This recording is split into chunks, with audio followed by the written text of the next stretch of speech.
Na jana tulikuwa katika Danieli sura ya 2.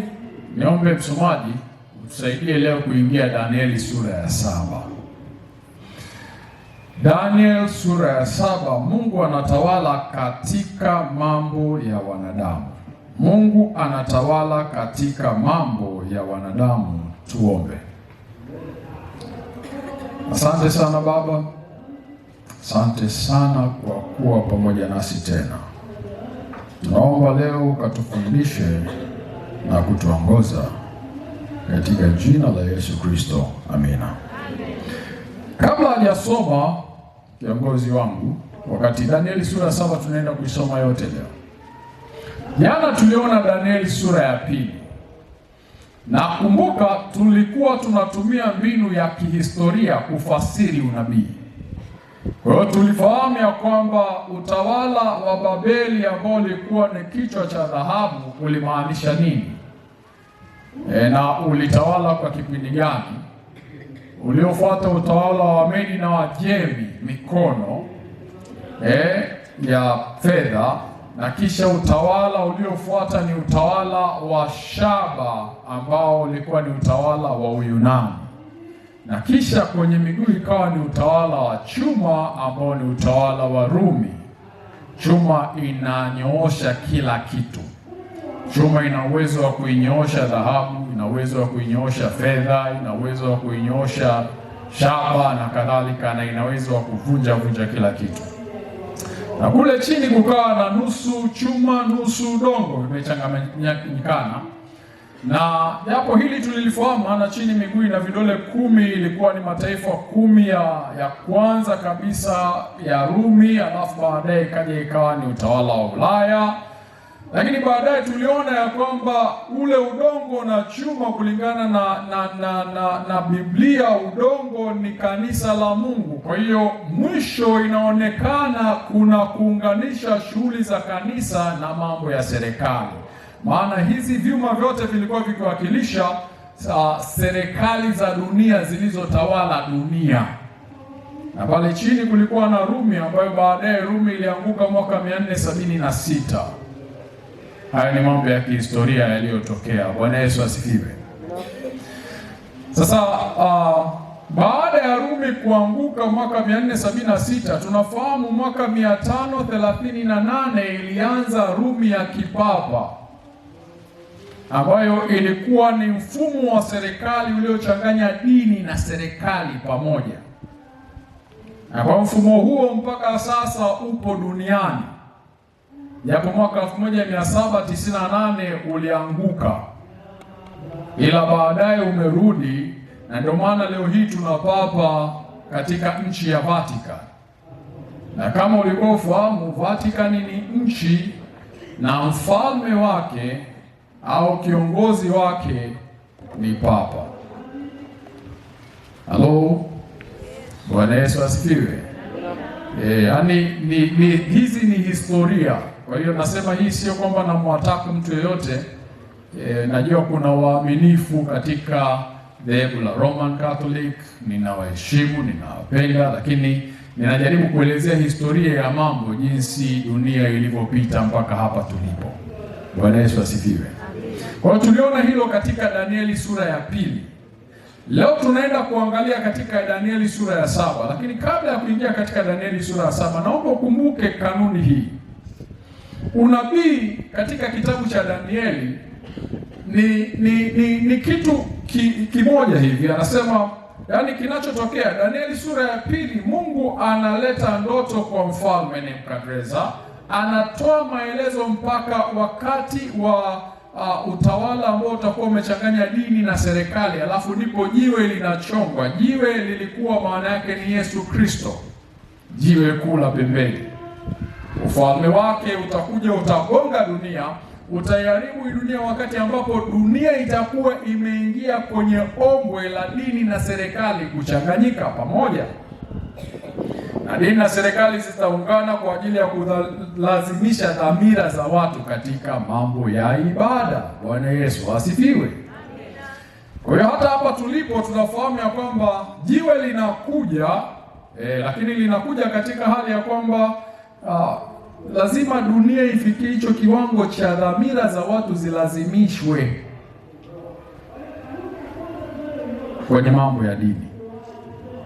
Sasa Danieli sura ya 2 inaishia hapo. Danieli sura ya 7 inaongeza taarifa nyingine, inarudia yale mambo kwa lugha tofauti, lakini inaenda inaongezea taarifa nyingine za ziada. Labda kwa sababu hatakuwa na muda wa kutosha, niseme hivi pia Danieli sura ya 8 ni yale yanarudiwa, isipokuwa Danieli sura ya 8 wanaonekana wanyama wawili, wakati Danieli sura ya 7 ni wanyama wanne. Danieli sura ya 8 ni wanyama wawili, alafu kuna taarifa zinarudiwa ya pembe ndogo na kisha kuna taarifa nyingine zinaongezwa. Nataka nikwambie hiyo ndio maana ya unabii. Na Danieli sura ya 11 ni taarifa ile inarudiwa tena, na kisha kuna vitu vingine vinaongezwa, mfalme wa kusini na mfalme wa kaskazini, ambapo mfalme wa kaskazini anamaanisha Ukristo ambao utatawala dunia kupitia Urumi, lakini ufalme wa kusini ikimaanisha upagani au kukosa dini, ambapo ikimaanisha kile kilichozaliwa kutokea mapinduzi ya Ufaransa na kile ambacho kiliendelea mpaka Uislamu ukazaliwa na kadhalika, Uislamu ukaendelea. Jamani, Bwana Yesu asifiwe. So naomba tusaidie kusoma sasa Danieli sura ya 7. Danieli sura ya 7 kuanzia fungu la kwanza, anasema: katika mwaka wa kwanza wa Belshaza mfalme wa Babeli, Danieli aliona ndoto na maono ya kichwa chake kitandani mwake. Basi akaiandika ndoto, akatoa habari ya jumla ya mambo hayo. Danieli akanena akasema: naliona katika maono yangu wakati wa usiku, na tazama, hizo pepo 4 za mbingu zilivuma kwa nguvu juu ya bahari kubwa. Ndipo wanyama wakubwa 4 wakatoka baharini, wote wa namna mbalimbali. Wa kwanza alikuwa kama simba, naye alikuwa na mabawa ya tai. Nikatazama hata mabawa yake yakafutuka manyoya. Akainuliwa katika nchi, akasimamishwa juu kwa miguu miwili kama mwanadamu, naye akapewa moyo wa kibinadamu. Natazama mnyama mwingine wa pili kama dubu, naye aliinuliwa upande mmoja, na mifupa 3 ya mbavu ilikuwamo kinywani mwake katika meno yake. Wakamwambia mnyama huyo, hivi, inuka ule nyama tele. Kisha nikatazama, na kumbe mnyama mwingine kama chui, naye juu ya mgongo wake alikuwa na mabawa 4 kama ya ndege. Mnyama huyo alikuwa na vichwa 4, akapewa mamlaka. Baadaye nikaona katika njozi ya usiku, na tazama, mnyama wa 4 mwenye kutisha, mwenye nguvu, mwenye uwezo mwingi, naye alikuwa na meno ya chuma makubwa sana. Alikula na kuvunja vipande na kuyakanyaga mabaki kwa miguu yake, na umbo lake lilikuwa mbali kabisa na wale wa kwanza, naye alikuwa na pembe 10. Nikaziangalia sana pembe zake, na tazama, pembe nyingine ikazuka kati yao. Bwana Yesu asifiwe. Bwana Yesu asifiwe. Samahani msomaji, nimekuzuia, utaendelea kutokea aya ya 8. Bwana Yesu apewe sifa. Kumbuka Danieli sura ya 2 tuliona kichwa cha dhahabu, kifua cha fedha, kiuno cha shaba, miguu ya chuma, alafu chuma ikachanganyikana na nini? Udongo. Hebu tuhesabu. Dhahabu, fedha, chuma, dhahabu, fedha, shaba, chuma, alafu chuma kikachanganyikana na udongo. Danieli sura ya 7 tunaona tena vitu kama 5 vile vile. Tunaona kwanza kuna mnyama wa kwanza simba, mnyama wa pili dubu, mnyama wa 3 chui, mnyama wa 4 tunaona ni nani? Asiyewezekana kutambulikana, mpaka ana meno ya chuma, si ndio? Lakini baada ya hapo aya ya 8 inasemaje? Aya 8 anasema, nikaziangalia sana pembe zake. Huyu mnyama wa 4 alikuwa na pembe 10 Kumbuka miguuni kwenye chuma kuna vidole vingapi? Sawa? Alikuwa na pembe 10.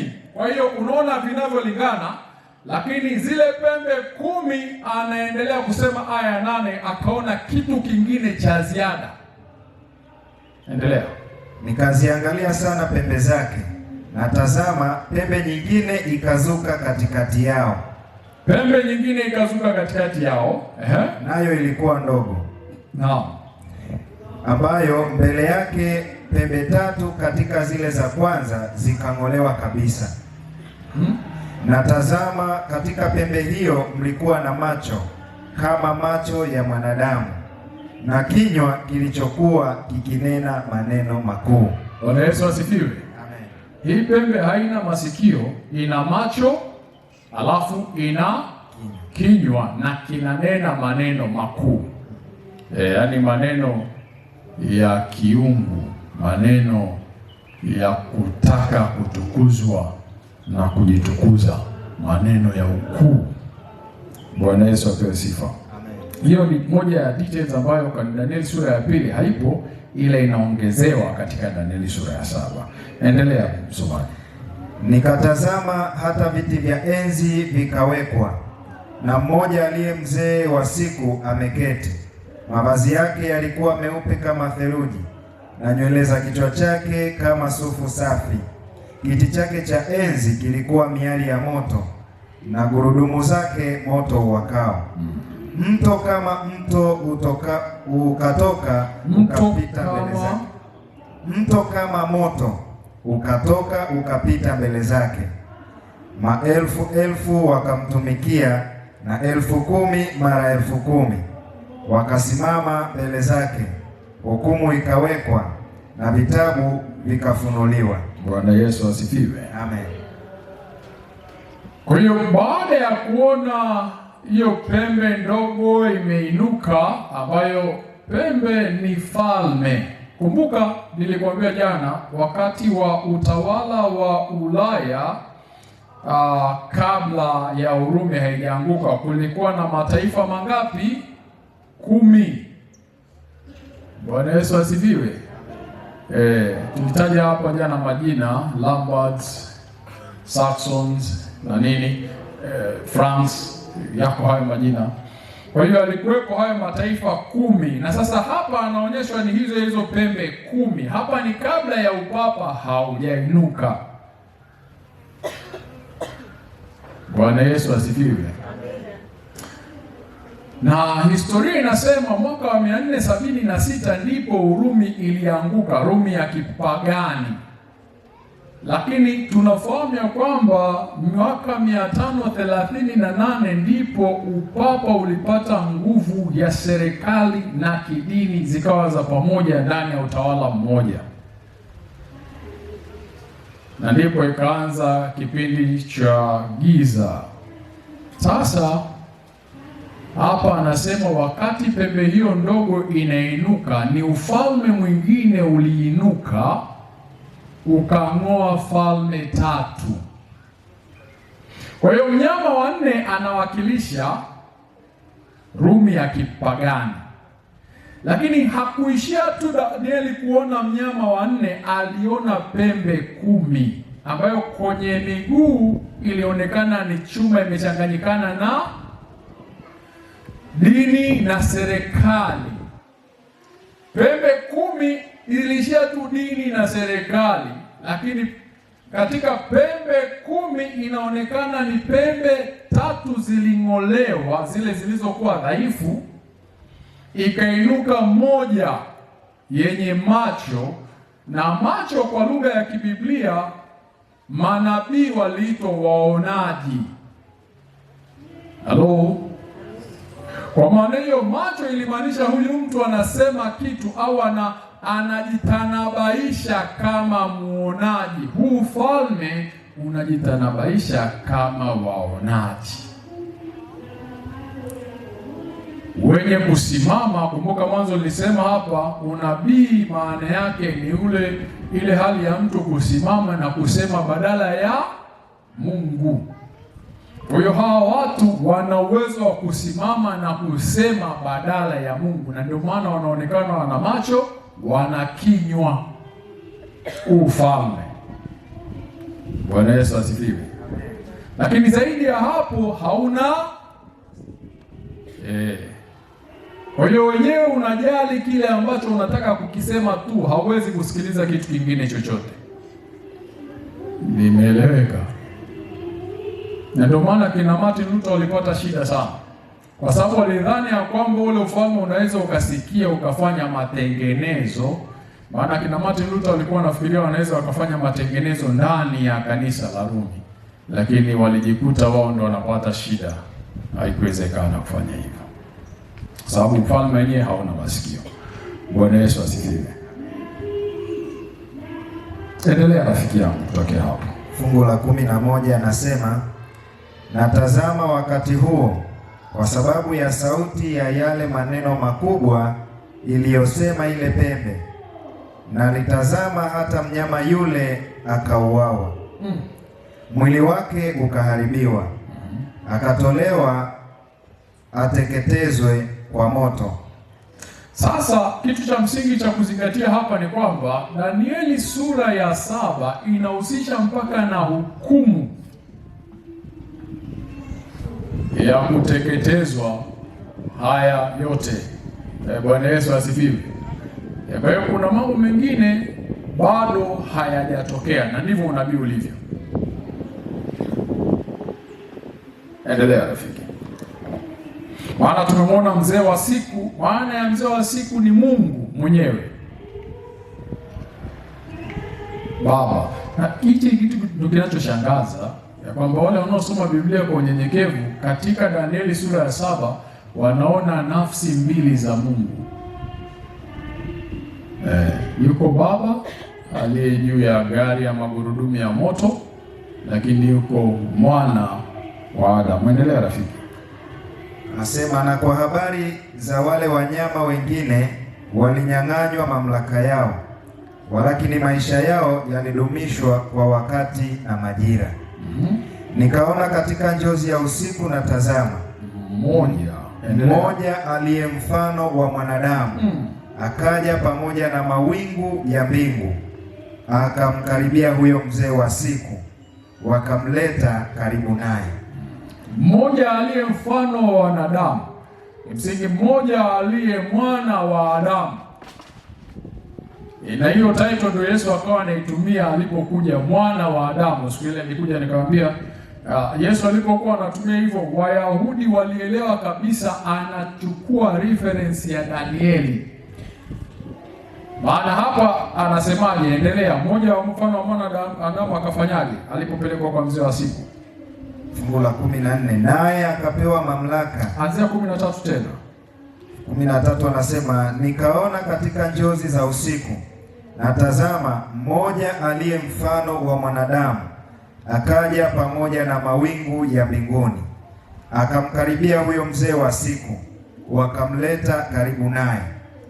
Naye akapewa mamlaka na utukufu na ufalme, ili watu wa kabila zote na taifa zote na lugha zote wamtumikie. Mamlaka yake ni mamlaka ya milele, ambayo hayatapita kamwe, na ufalme wake ni ufalme usioweza kuangamizwa. Haleluya, haleluya. Mfano wa mwana wa Adamu. Danieli karne ya 6 kabla ya Yesu Kristo anaonyeshwa Yesu Kristo akikabidhiwa ufalme. Amen. Bwana Yesu asifiwe. Amen. Yaani hichi kitabu cha Danieli ni cha kusoma kwa maombi, kwa unyenyekevu na kumwomba Mungu atusaidie kuelewa, kwa sababu siri yake ni kubwa kwa ajili ya wokovu wetu. Ufalme wake ni ufalme usioweza kuangamizwa na hayatapita kamwe, na mamlaka yake ni ya milele. Endelea rafiki yangu. 15 anasema, basi mimi Danieli, roho yangu ilihuzunika, mwili wangu na hayo maono ya kichwa changu yakanifadhaisha. Bwana Yesu apewe sifa. Jamani, Bwana Yesu asifiwe.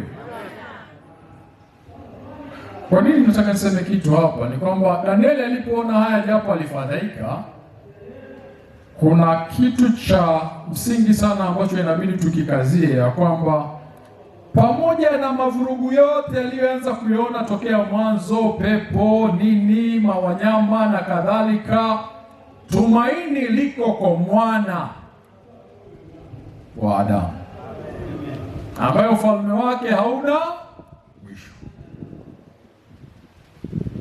Kwa hiyo wanaheri wale ambao wanayatoa maisha yao kwa mwana wa Adamu Yesu Kristo, na kumruhusu awe Bwana na Mwokozi wa maisha yao. Bwana Yesu asifiwe. Sasa Danieli katika karne ya 6 alipoona haya alifedheheka. Endelea aya 16 rafiki yangu. 16, nikamkaribia mmoja wa hao waliosimama karibu, nikamuuliza maana ya kweli ya hayo yote. Basi akaniambia. Sasa Danieli anamkaribia aliye karibu katika hayo maono, ambaye ni malaika. Ukienda sura ya 8 na ya 9 na ya 10 utaona huyu ni malaika Gabrieli, ndiye anaanza kumwambia maana ya maono haya. Akanijulisha tafsiri ya mambo hayo.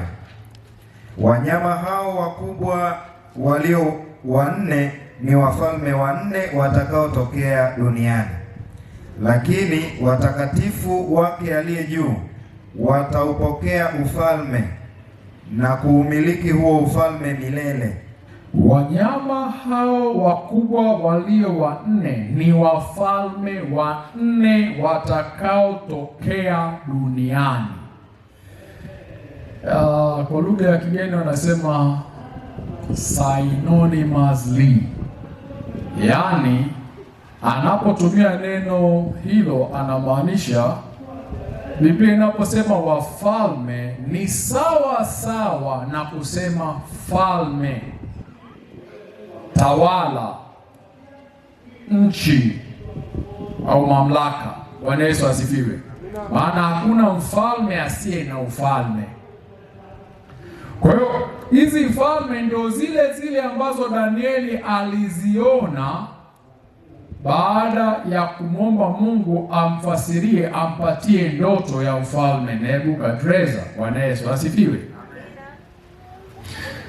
Sasa falme hizi nne zinaishia hapo. Naomba utaendelea aya ya 18, lakini kabla ya aya ya 18 tumeshafahamu ufalme wa kwanza umetajwa kwenye Biblia ni ufalme gani? Halo? Babeli, si ndio? Ufalme wa kwanza ulitajwa ulikuwa ni Babeli, ambao ulitajwa katika Danieli sura ya 2. Bwana Yesu asifiwe. Sasa habari gani kwa falme hizi mbili zingine na hii ya tatu? Ni nini maana yake? Kwa sababu kwa kweli Biblia inataja falme hizi mbili nyingine za ziada, lakini falme ya tatu tunaifahamu kulingana na historia, japo hizi nyingine pia hata kwenye historia tunazielewa kwamba ndizo zenyewe. Naomba uende Danieli sura ya 8 aya ya 20 na 21. Na sasa kabla hajasoma nitarudia.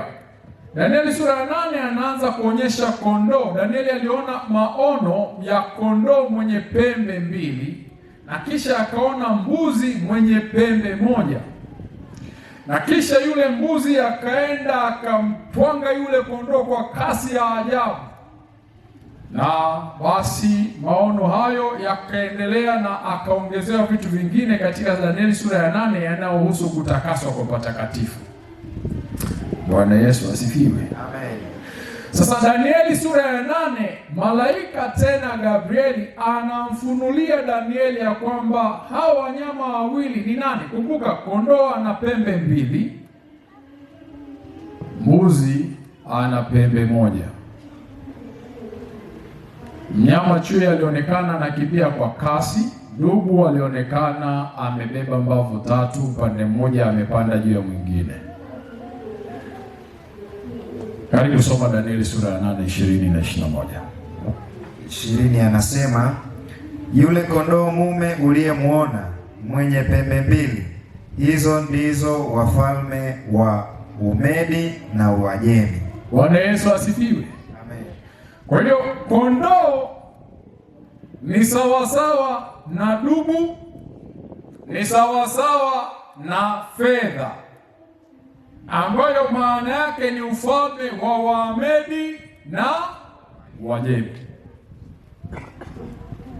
Na yule beberu mwenye manyoya mengi ni mfalme wa Uyunani. Beberu ni ufalme wa Uyunani ambao ulionekana katika ile sanamu, alikuwa ni kiuno cha shaba, na hii ni Biblia inajifunua yenyewe. Bwana Yesu asifiwe. Na historia inathibitisha hivyo. Historia inatuonyesha ya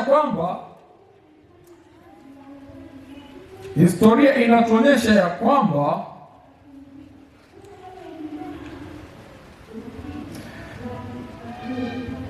ufalme wa Babeli ulitawala dunia mwaka 605 hadi wa mwaka 1539 kabla ya Kristo. Narudia, haya ni mambo ya kihistoria.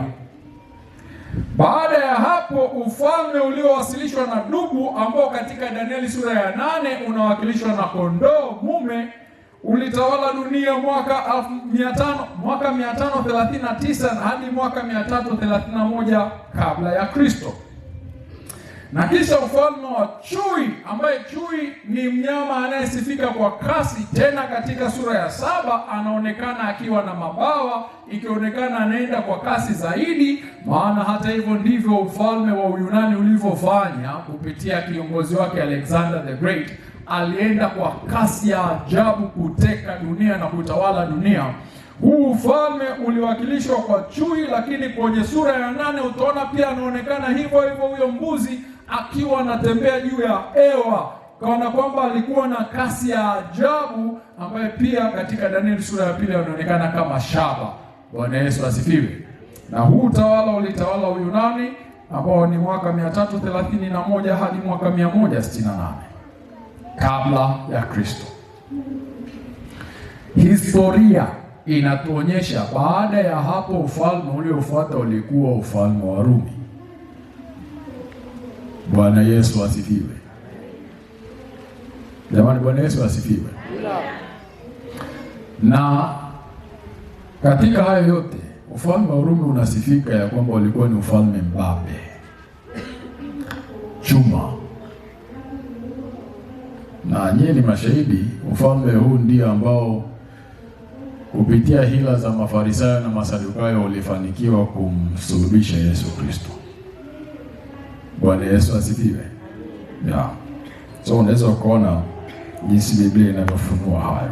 Endelea rafiki yangu kutokea hapo. Danieli sura ya 7:18. Sawa. 18 anasema, lakini watakatifu wake aliye juu wataupokea ufalme na kuumiliki huo ufalme milele, naam, hata milele na milele.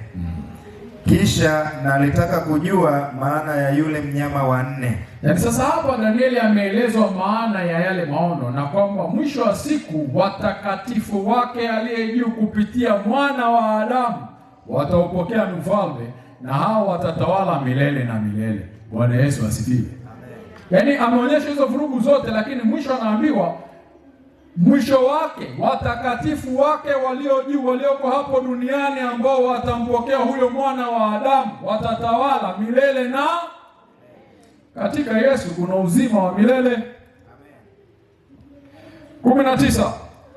Kisha nalitaka kujua maana ya yule mnyama wa 4, naye alikuwa mbali na wenziwe wote, mwenye kutisha sana, ambaye meno yake yalikuwa ya chuma na makucha yake ya shaba, aliyekula na kuvunja vipande vipande na kuyakanyaga mabaki kwa miguu yake. Na habari za zile pembe 10 zilizokuwa kichwani mwake, na ile pembe nyingine iliyozuka, ambayo mbele yake zilianguka pembe 3, yaani pembe ile yenye macho na kanwa lililonena makuu, ambayo kuonekana kwake kulikuwa hodari kuliko wenzake. Kwa hiyo Danieli anauliza swali mahususi hapa kwa Gabrieli. Endelea 21. Nikatazama na pembe hiyo ilitawala dunia nzima na ikaivunja vipande vipande, na mkono wake ukawa kwenye kila kona ya dunia. Bwana Yesu asifiwe. Amen. Na habari za zile pembe 10 katika ufalme huo, wataondoka wafalme 10, na mwingine ataondoka baada ya hawa, naye atakuwa mbali na hao wa kwanza, naye atawashusha wafalme watatu. Naye atanena maneno kinyume chake aliye juu, naye atawadhoofisha watakatifu wake aliye juu. Hapa anaongelewa huyo mfalme ambaye ni pembe. Unajua alisema hapa juu, anasema na habari ya zile pembe 10 katika ufalme huo, wataondoka wafalme 10. Bwana Yesu asifiwe.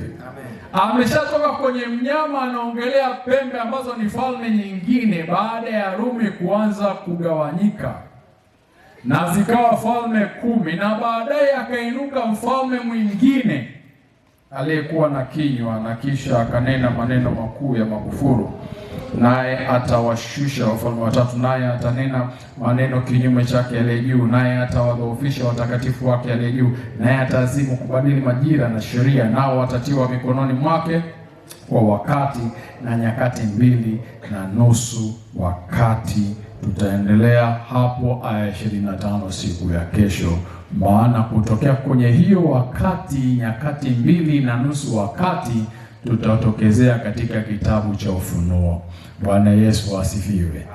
Bwana Yesu asifiwe.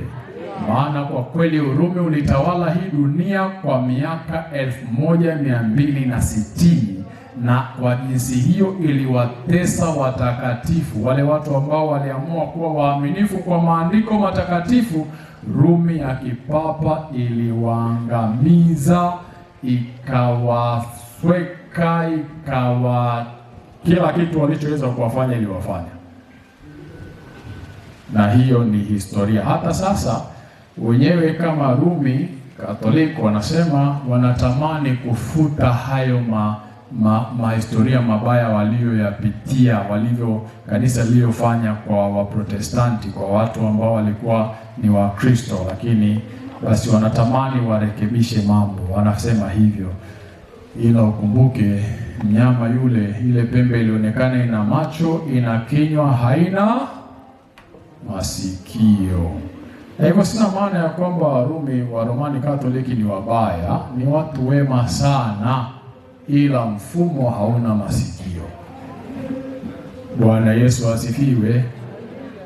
Na huko kuna watu wa Mungu wako huko waaminifu kabisa, na Mungu ataendelea kuwabariki, na iko siku wataingia hapa au wataingia katika zizi la Bwana. Tutakuwa pamoja mbinguni kwa utukufu wa Mungu. Bwana Yesu apewe sifa. Kwa kusema hayo, najua muda wangu umekaribia kuisha, kama sio umeisha kabisa, japo sijasikia kengele. Lakini basi nikaribishe, ikiwa kuna mtu ana swali, tutaendelea hapo ya 25 kesho ili tutokee kwenye Ufunuo.